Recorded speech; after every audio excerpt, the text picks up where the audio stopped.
സുരക്ഷിതമല്ലാത്ത ഒരവസ്ഥ. സത്യവ്രത സ്വാമിയുടെ അധ്യാപകനായിരുന്നു അയ്യപ്പൻ പിള്ളയായിരുന്നു. സ്വാമി ജാതി പിടിച്ചൊരു നാടാണ്. നല്ല ആരോഗ്യവാൻ, നല്ല പൊക്കം, അതിനൊക്കെ ആരോഗ്യം, മസിലൊക്കെ ഉള്ള നല്ല നല്ല നീന്തൽ വിദഗ്ധനാണ്. വെള്ളത്തിലെ പൊങ്ങി കിടക്കുമായിരുന്നു. നെഞ്ചത്ത് വലിയ കല്ല് കയറ്റി വെക്കും. നെഞ്ചത്ത് വലിയ കല്ല് കയറ്റി വെച്ചിട്ട് വെള്ളത്തിൽ പൊങ്ങി കിടക്കുന്ന സ്വാമിയുടെ ഒരു വിനോദമായിരുന്നു.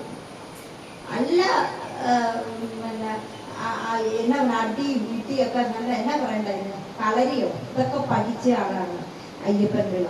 അയ്യപ്പൻ പിള്ളക്ക് ഏറ്റവും നിർബന്ധമുള്ള കാര്യം ജാത്യാചാരം, ഈണ്ടല് തൊടിയില് നിലനിർത്താൻ വേണ്ടി ആളാരെ അടിക്കും, നന്നായി പ്രതികരിക്കും. അങ്ങനെയുള്ള അയ്യപ്പൻ പിള്ള ആലുവയില് എന്താ ശിവരാത്രി, ആലുവ ശിവരാത്രി കാണാൻ വന്നു. അതിനു മുമ്പ് ഗുരുവിനെ മാമ്പുഴക്കൈയിൽ വെച്ചൊന്ന് കാണുന്നുണ്ട്. അപ്പൊ എങ്ങനെ അറിഞ്ഞാന്നറിയാമോ? ഇപ്പോഴുള്ളവരെ പോലെ ആയിരുന്നു കേട്ടോ. ഗുരുദേവ ശ്രീ ഈഴവരുടെ ഒരു ഗുരു വന്നിട്ടുണ്ടെന്ന് പറഞ്ഞ് പോയതാ. ഈഴവരുടെ ഗുരു എന്ന് പറഞ്ഞപ്പോ പുച്ഛഭാവമായിരുന്നു. ഈഴവരുടെ ഗുരു എന്ന് പറഞ്ഞപ്പോ പുച്ഛഭാവം. ആ പുച്ഛഭാവം നിശ്ചയ ചോദ്യം ചെയ്ത് കളയാന്ന് പറഞ്ഞ് പോയി ഗുരുവിനെ കണ്ടതോടുകൂടി പരിവർത്തനപ്പെട്ടു. ബോധാനന്ദ സ്വാമി ആണെങ്കിലോ ഗുരുദേവൻ ക്ഷേത്രം പ്രതിഷ്ഠ നടത്തി ക്ഷേത്രം സംസ്ഥാപനം ചെയ്യുന്നത് നിർത്തലാക്കിക്കാൻ പോയ ആളാണ് ബോധാനന്ദ സ്വാമി. ഞാനേ സമയക്കുറവ് കൊണ്ട് രണ്ടും കൂടെ ഒന്നിച്ചു പറയാം. സത്യവ്രത സ്വാമി ഈഴവരുടെ ഗുരു ഒന്ന് കണ്ടു കളയാറുണ്ട്. ചിലരുണ്ടല്ലോ ഒന്ന് ചോദിച്ചു കളയുന്നുണ്ട്, ഒരു വാഗ്വാദത്തിനായിട്ട് വന്നു. ബോധാനന്ദ സ്വാമിയാണല്ലോ, അയ്യോ ഈ സ്വാമി ഈ ജാതിയുടെ കേന്ദ്രം ഈ ക്ഷേത്രം നമുക്ക് വേണ്ട, ഈ ഗുരുദേവൻ ഇങ്ങനെ ക്ഷേത്രം ഇത് നിർത്തലാക്കിക്കാൻ ഗുരുവിനെ ഒന്ന് പഠിപ്പിക്കാന്ന് പറഞ്ഞ് ചെയ്തു. അവിടെ നിന്നിട്ട് ഒരു അക്ഷര ഉരിയാടാൻ ആർക്ക് സാധിച്ചില്ല, ബോധാനന്ദ സ്വാമിക്ക് സാധിച്ചില്ല. അതേസമയം അയ്യപ്പൻ പിള്ള ഗുരുവിനെ കണ്ടതോടുകൂടി പരിവർത്തനപ്പെട്ടു. അതിനെക്കുറിച്ച് ആശാൻ എഴുതി വെച്ചിട്ടുണ്ട്. ജലകർണത്തിലാസിതാലഹരികൾ വീശുന്നു. ആ കർണങ്ങളിൽ ആ ശബ്ദം വന്ന് അലച്ചാൽ, അത് നടരാജഗുരു പറഞ്ഞിട്ടുണ്ട്, ഗുരുവിന്റെ ശബ്ദം എന്ന് പറയുന്നത് ഏതോ ദൂരെയുള്ള ഒരു കോവിലിലെ മണിനാദം വന്നിങ്ങനെ കേൾക്കുന്ന പോലെ മധുരമയായിരുന്നു ഗുരുവിന്റെ ശബ്ദം. ഗുരുവിന്റെ ശബ്ദം കേട്ട് കഴിയുമ്പോൾ നമ്മുടെ ദളിത നിദ്രമാം ആത്മതർപ്പണം ചെയ്ത് നമ്മുടെ ആ ചിത്തം അതിങ്ങനെ ദ്രവിപ്പിക്കുന്നു ചിത്തം എന്നാ പറയുന്നത്. ഏതൊരു മനസ്സോടുകൂടിയാണ് അവിടെ നിന്ന് ഗുരുവിനെ കണ്ട് ഗുരുവിന്റെ ശബ്ദം കേട്ട് കഴിയുമ്പോ നമ്മൾ അങ്ങ് അലിഞ്ഞ് ഇല്ലാതായി. അയ്യപ്പൻ പിള്ള അങ്ങനെ ജാത്യാചാരം വെച്ചുകൊണ്ട് വന്ന് പിന്നെ കാണുന്നത് ഗുരുദേവ ശിഷ്യനായി മാറിയ സത്യവ്രതനെയാണ്.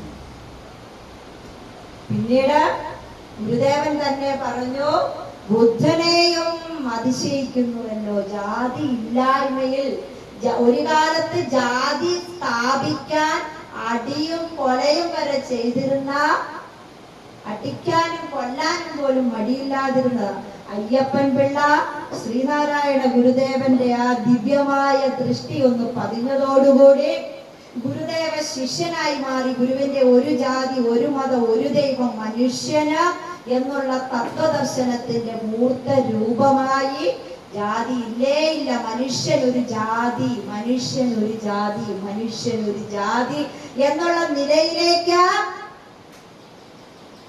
ആമഗ്നായിപ്പോയി. എന്തൊരു മാറ്റമാണ് നോക്കി.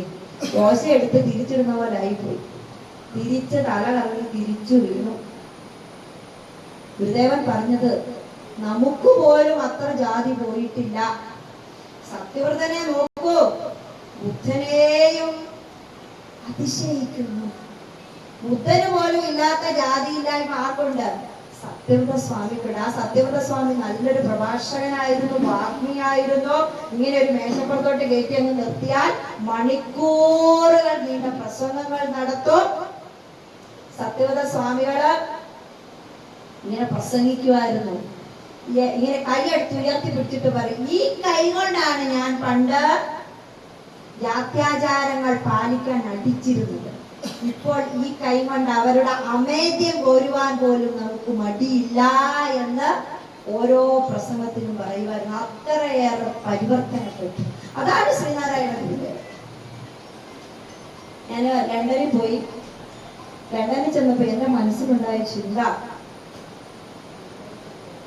ലണ്ടൻ എന്ന് പറയുന്ന സ്ഥലം, ബ്രിട്ടൻ എന്ന് പറയുന്ന സ്ഥലം, UK എന്ന് പറയുന്ന സ്ഥലം CF ആൻഡ്രൂസ് ജനിച്ച സ്ഥലമാണ്.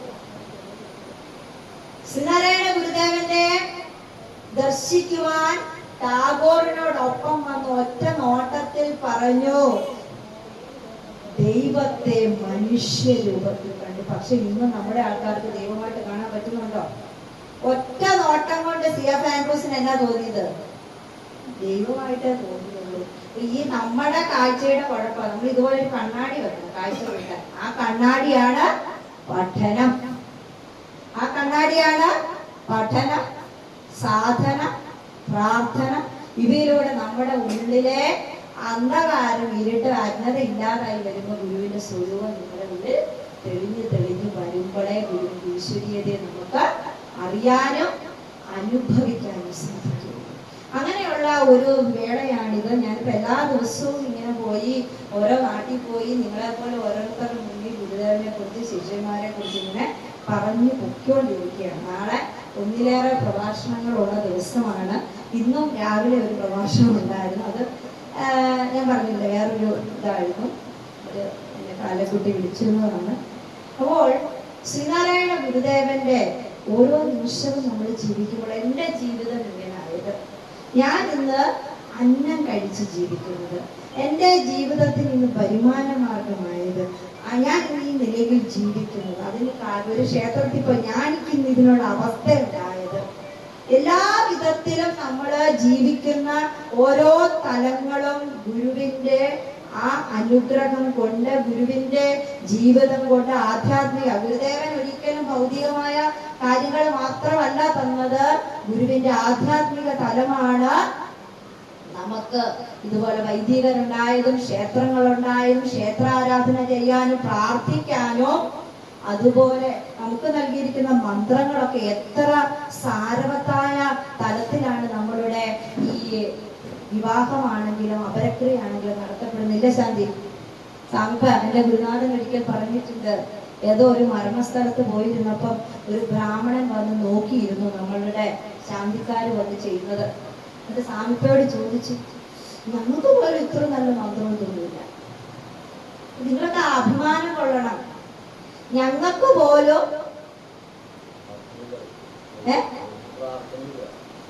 അവർക്ക് പ്രാർത്ഥനയില്ല, അവരെ പോലെ എള്ളട് പോലൊന്നും എടുക്കരുതെന്ന് പ്രത്യേകം ഗുരുദേവൻ പറഞ്ഞിട്ടുണ്ട്.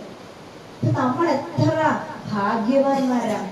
നമ്മുടെ വിവാഹം, സത്യം പറഞ്ഞ എനിക്ക് എന്ന് വിഷമം തോന്നുന്നു, പ്രാജാപത്യം എന്ന് പറയുന്ന ഏറ്റവും നല്ല വിവാഹ രീതിയിൽ വിവാഹം കഴിക്കാൻ എല്ലാം വിധി തന്നിട്ട് നമ്മൾ പോയി ഗുരുവായൂർ പോയി സമ്പന്നം കഴിച്ചിട്ട് പോകും അല്ലേ?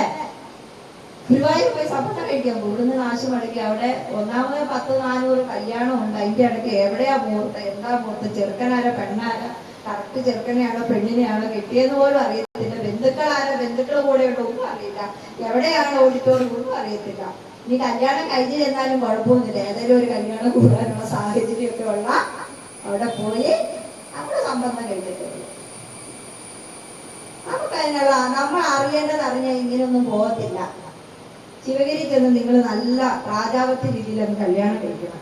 അല്ലെങ്കിൽ ഇവിടെ വൈദികരെ വിളിച്ച് ഗുരുദേവൻ വിധിച്ച പ്രകാരമുള്ള പ്രാജാപത്യ രീതി കല്യാണം കഴിക്കണം. ഞാൻ കല്യാണം കഴിച്ചിട്ടുണ്ട്. ഗുരുദേവൻ പറഞ്ഞ പ്രകാരമുള്ള രീതി, ഗുരുദേവൻ പറഞ്ഞ പ്രകാരമുള്ള പൊരുത്തം നമ്മളാണ് തീരുമാനിക്കേണ്ടത്. നമുക്ക് അതിനുള്ള ശക്തിയും തീരുമാനം എടുക്കാൻ പറ്റണം. ഗുരു ഇതെല്ലാം പറഞ്ഞു. അപ്പൊ നമ്മുടെ ആത്മീയ ജീവിതത്തിന്, നമ്മുടെ കുടുംബ ജീവിതത്തിന്, നമ്മുടെ അതിലൂടെ നമ്മുടെ സാമൂഹിക ജീവിതത്തില്, അതിലൂടെ മനുഷ്യ ജീവിതത്തിന്റെ ലക്ഷ്യമായ മോക്ഷത്തിലേക്കുള്ള പന്ഥാവ് ഗുരുദേവൻ നമുക്ക് വെട്ടി തുറന്നു തന്നിട്ടുണ്ട്. അത് നമ്മൾ കാണാതെ പോകരുത്. കാണാനും മനസ്സിലാക്കുവാനും ഒക്കെ എന്തെങ്കിലുമൊക്കെ നമുക്ക് സംശീകരിക്കാൻ ഈ മാസാചരണ കാലത്ത് നിങ്ങൾക്ക് സാധിക്കട്ടെ. നമ്മുടെ ബാബുശാന്തി പറഞ്ഞ പോലെ ആരോഗ്യമുള്ള സമൂഹം ഉണ്ടാകണമെങ്കിൽ നമ്മൾ ആരോഗ്യമുള്ള, മാനസിക ആരോഗ്യമുള്ള ജനതയായി മാറണം. ആ മാനസിക ആരോഗ്യം ഉണ്ടാകുന്നത് ടെൻഷൻ അടിക്കാതെ, വേദനിക്കാതെ, പ്രയാസങ്ങളെ അഭിവർത്തിക്കാനുള്ള ഉള്ളിൽ നിന്നുള്ള ശക്തിയായി ആത്മീയമായി ഉയരുക. എന്തും വന്നോട്ടെ, എന്തും വന്നോട്ടെ, എല്ലാം വന്നോട്ടെ, എനിക്ക് എൻ്റെ ഗുരു ഉണ്ട്. ഇപ്പൊ വീഴാൻ പോയ പെട്ടെന്ന് മേശ പിടിക്കും. അതുപോലെ പിടിച്ചു നിൽക്കാൻ നമുക്കൊരു സ്ഥലം വേണം. അതായിരിക്കണം നമ്മുടെ ഭക്തി, അതായിരിക്കണം നമ്മുടെ ഗുരുഭക്തി. എന്തും വന്നോട്ടെ, വരുന്നല്ലേ ഇങ്ങോട്ട് വരട്ടെ, ഞാൻ കാണട്ടെ എന്ന് പറഞ്ഞ് നിൽക്കാനുള്ളൊരു ചങ്കൂറ്റം, ഉള്ളിൽ നിന്നുള്ള ആർജവം, ശക്തി, അത് നമുക്ക് യഥാർത്ഥ ഭക്തിയിലൂടെ, ഭക്തനായിരിക്കുന്നതിലൂടെ. ആ ഗുരുവ് സർവദേവീ ദേവ സ്വരൂപനാണ്. ഗുരുദേവൻ എഴുതിയ കൃതികൾക്കകത്തെല്ലാം തന്നെ വിനായകനെ ബ്രഹ്മസ്വരൂപിയായിട്ടാണ്, സുബ്രഹ്മണ്യനെ ബ്രഹ്മസ്വരൂപിയായിട്ടാണ്. ആ ദേവിക്കാണെങ്കിലോ സമസ്ത പ്രപഞ്ചം സൃജിച്ചും ഭരിച്ചും മുതാ സംഭരിച്ചും രസിച്ചും രവിച്ചും കളിച്ചും പുളച്ചും മഹാഘോരഘോരം വിളിച്ചും രസിച്ചു. ഈ പ്രകൃതിയിൽ നിറഞ്ഞു നിൽക്കുന്ന ബ്രഹ്മസത്തയായിട്ടാണ് അവിടെ ദേവിയെ അനാവരണം ചെയ്തിരിക്കുന്നത്. ആ തരത്തിൽ ഗുരുദേവ കൃതികൾ എടുത്ത് പഠിക്കുമ്പോൾ ഗുരുവിന്റെ സ്വോത്ര കൃതികൾ പോലും എന്താണ്, ഒരേ ഒരു ദൈവത്തെ നമുക്ക് കാട്ടിത്തരുന്നത്, ഒരേ ഒരു ദൈവത്തിലാണ് നമുക്ക് എത്തിക്കുന്നത്. ഉപാധികൾ, പല പാത്രങ്ങൾ, ഇവിടെ പേപ്പർ ഗ്ലാസ്, ഇവിടെ സ്റ്റീൽ ഗ്ലാസ്, അത്രേ ഉള്ളു വ്യത്യാസം. രണ്ടിനും ഉള്ളത് ഒരു സാധനം എടുക്കാനുള്ള ഉപാധി, അത്രേ ഉള്ളത്. ഇങ്ങനെയൊക്കെ അറിഞ്ഞ് ജീവിതത്തെ സമ്പുഷ്ടമാക്കുവാൻ നിങ്ങൾക്ക് സാധിക്കുമാറാകട്ടെ. ഞാനും വളരെ നീട്ടുന്നില്ല, എന്റെ ഗുരുനാഥൻ ആശ്രമത്തിൽ വന്നിരിപ്പുണ്ട്. അപ്പൊ എന്നോട് പെട്ടെന്ന് എത്തിയേക്കണം എന്ന് പറഞ്ഞു. സത്യവ്രത സ്വാമിയുടെ ജീവിത ദർശനം നമ്മൾ പഠിക്കണം. നമുക്കെല്ലാം മാറാൻ പറ്റും. ഞാൻ എൻ്റെ മക്കളോട് പറയുന്ന ഒരു കാര്യമാണ്, ഈ മൂക്ക് മാറ്റാൻ പറ്റില്ല, ഈ മുഖത്തിന്റെ ഷേപ്പ് മാറ്റാൻ പറ്റത്തില്ല, നീളം കൂട്ടാൻ പറ്റത്തില്ല, പക്ഷെ എളുപ്പം മാറ്റാവുന്ന ഒരു കാര്യം നമുക്കുള്ളൂ, സ്വഭാവം. അല്ലേ? സ്വഭാവം ജീവിത രീതിയല്ലേ നമുക്ക് പെട്ടെന്ന് മാറ്റാൻ പറ്റുന്നത്. നാളെ മാറാം നമുക്ക്. രാവിലെ എഴുന്നേക്കണം വെച്ചാൽ രാവിലെ നാളെ രാവിലോട്ട് പ്രാർത്ഥിക്കണം എന്ന് വെച്ചാൽ രാവിലെ യോഗി. നമുക്ക് ഏറ്റവും ഫ്ലെക്സിബിൾ ആയിട്ടുള്ളത് നമ്മുടെ സ്വഭാവം മാറ്റാൻ എന്നുള്ളതാണ്. ചില ആൾക്കാർ പറയും ഒരു കാലത്ത് ഒരു സ്വഭാവം മാറ്റപ്പെടുന്നു, പക്ഷെ നമുക്ക് മാറ്റാൻ എളുപ്പമുള്ളത് നമ്മുടെ ബുദ്ധി കൊണ്ടറിഞ്ഞ് നമ്മളെ പരിവർത്തനപ്പെടുത്തുക.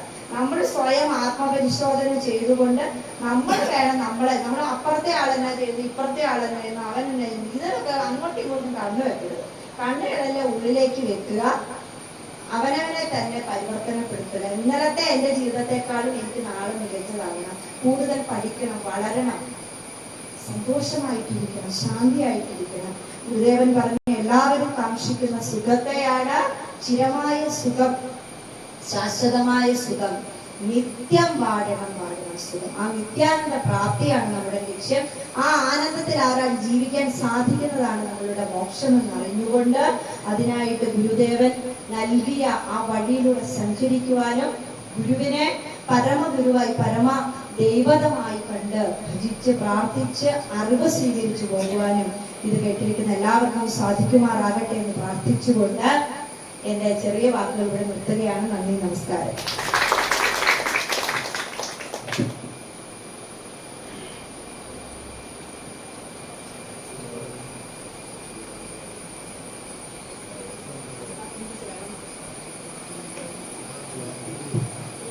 സംശയങ്ങൾ ചോദിച്ചോളൂ. സംശയങ്ങൾ ചോദിച്ചോളൂ.